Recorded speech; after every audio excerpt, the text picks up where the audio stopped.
So what's up sa inyo kalapatid, sir? Samahan niyo po pala ako ngayon sa aking loft. So nga po pala mga kalapatids, what's up sa inyo? Happy New Year sa inyong lahat and sana maging masaya kayo ngayong New Year. Enjoy nyo lang. Sa check nyo nga po pala ibigay sa akin gift card sa ni Boss Jerry Maniebo. Salamat sa iyo, boss. Mga tropa. Inakay siya. Ayan guys. Kakataas ko lang siya subuan. Kaya di man ito makakain ng daga. Ayun pakabusog. Kaya maganda po ang tatay niyan. One bat. Ayan, tumapos po ng karera ang tatay nito. Medyo madumi lang siya dahil kakasubo ko lang ang ating breeder dito sa kabila. Nagilimlim na siya ng itlog nila. So isa pa lang, baka siguro bukas budal na itong grizzle tiger sa itong chocolate natin. Ito, busog na siya guys, kakatapos ko lang siya subukan.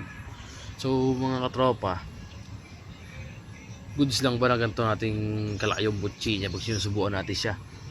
Pare baliwalay na siya sa magulang dahil nga gift bird saan ng boss natin si Jerry Maniebo yan. Salamat sa iyo ulit, boss.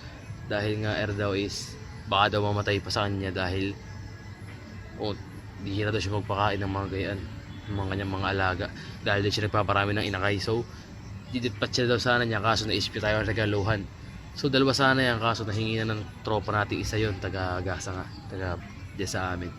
So kaya binayahay ko na kanina o kahapon, binayahay ko na kinuha ko na kahapon para makuha natin to kasi daw to tumapos ng training yung tatay at nanay nito.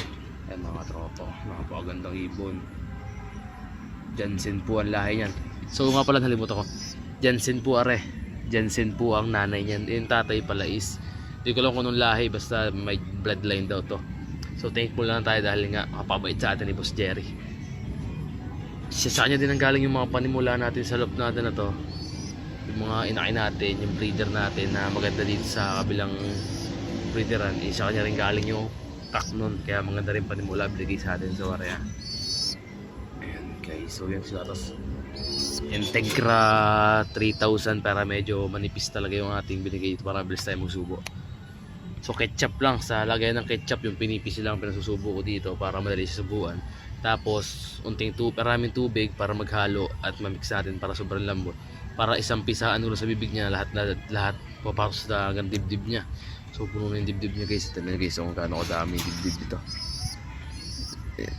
Ikaw lang kung halo-halo naman to guys, hindi naman to lahat tubig lang. Ayan guys, so napakadami. So yun, napakataba na niya ngayon. Yung kinuha kasi natin siya is maliit pa siya tapos medyo mapayat din nga. Dahil nga didispatch na doon sana to ni brother. Dahil nga din siya nagpaparami.